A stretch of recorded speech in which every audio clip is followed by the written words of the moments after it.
Co je Fantasy Weekend? Co je Fantasy Weekend? Co je Fantasy Weekend? Knihovně. Nápad Fantasy Weekendu v knihovně vzniknul před 3 lety a dali jsme ho dohromady já a můj kolega. Původně jsme chtěli udělat jenom takovou sešlost pro lidi, který bavil dračák a podobné RPG hry, ale nakonec jsme si řekli, že proč to teda trošku nerozšířit a dát do toho třeba i karetní hry a deskové hry. Tak jsme pozvali hromadu přátel, známých, zkrátka všechny možný lidi, o kterých jsme věděli, že je baví sci-fi, fantasy, kyberpunk a zkrátka všechny takovýhle ty úžasné věci a témata. No a z toho vzniknul první ročník Fantasy Weekendu v knihovně. Plakát teď. První ročník byl za námi, návštěvníkům se docela líbil a ty za nás ztráceli slova u svých kamarádů a přátel a my se rozhodli, že uděláme nejen jeden den, protože první ročník byl jenom jeden den, ale že uděláme celý víkend a narveme ho takovým programem, že z toho všichni budou pomalu jako šediví. A přesně to jsme udělali v následujícím roce, v roce 2014. Bylo to fakt šílený, věřte mi, šílený mazec. 48 hodin téměř bez spánku, neustálý paření všech možných her, deskovek, karetních her, Magicu, já nevím čeho všeho, dračáku, milion příběhů. Prostě to byl šílený masakr. A návštěvníci si to samozřejmě, nebo aspoň doufám, užili. A myslím si, že si to fakt užili, protože tenhle rok se k nám hodlají vrátit, alespoň většina z nich. A od toho už nebylo daleko k tomu, aby se Fantasy Weekend v knihovně, jakožto kon, začal trošku rozšiřovat. Rok 2015 pro nás bude v rámci téhle akce úplně zlomový. Podařilo se nám totiž ji rozšířit nejen po českých knihovnách, ale i po knihovnách v Polsku. České knihovny, které budou na Fantasy Weekendu. Dobříš, Mladá Boleslav, Hradec Králové, Náchod, Třinec, Fantasy Weekend v Polsku, v knihovně v Olešnici a v knihovně ve Vroclavi. Teď něco k letošnímu roku. Každá knihovna si vytváří svůj program. Já vám dneska představím program Městské knihovny Dobříš. V této knihovně Fantasy Weekend vlastně vzniknul.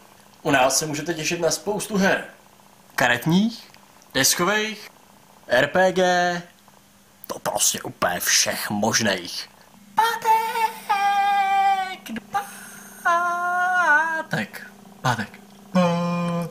27.11. Program. Pátek 27.11. Začátek Fantasy Weekendu v knihovně a začínáme besedou s Jirkou Simonidesem, jak být dobrý PJ a ne krol PJem snadno a rychle. Jakmile skončí beseda s Jirkou Simonidesem, máme pro vás připravenou úžasnou deskovou hru. Warzone. Proběhne tady obrovská bitva. Bude tam milion vojáků, robot, nestvůr, magie. Prostě to bude... Prostě to bude hrozný masakr. Pokračovat budeme nočním dračákováním. Budeme pařit všechny možný pravidla od dračíru 5.1.6 až po 2. A mimo jiné si budete moct zahrát i hru Fate a Dungeons and Dragons. V sobotu začínáme v 10 hodin turnajem v deskové hře Dominion. Jakmile skončí turnaj, což bude zhruba kolem 1 hodiny v poledne, začínají besedy. První beseda, kterou u nás uvidíte, je s Honzou Kravčíkem a její téma bude slovanská sci-fi literatura.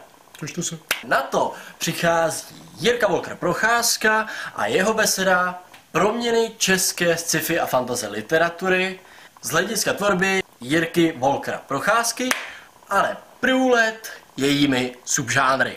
Po Jirkovi přichází paní Vilma Kadlečková, což je autorka knihy, sci-fi knihy, která se jmenuje Mycelium a její beseda se jmenuje Mimozemšťani a Záludné houby. Od 16:00 se u nás můžete přihlásit do turnaje v karetní hře Magic the Gathering. Letošní formát je modern. V 18:00 se můžete těšit na Miroslava Žambocha. 19:00 pirátský turnaj v karetní hře Mlaka. V 9 hodin večer jakž tak zavíráme sobotní program a zavíráme ho koncertem kapely Uninvited.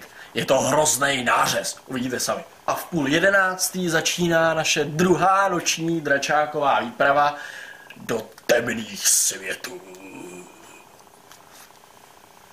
Ti, kteří se vrátí z noční dračákové výpravy, se mohou ráno v neděli v 10 hodin zúčastnit posledního turnaje celého Fantasy Weekendu v knihovně, a sice turnaje v karetní hře Bang.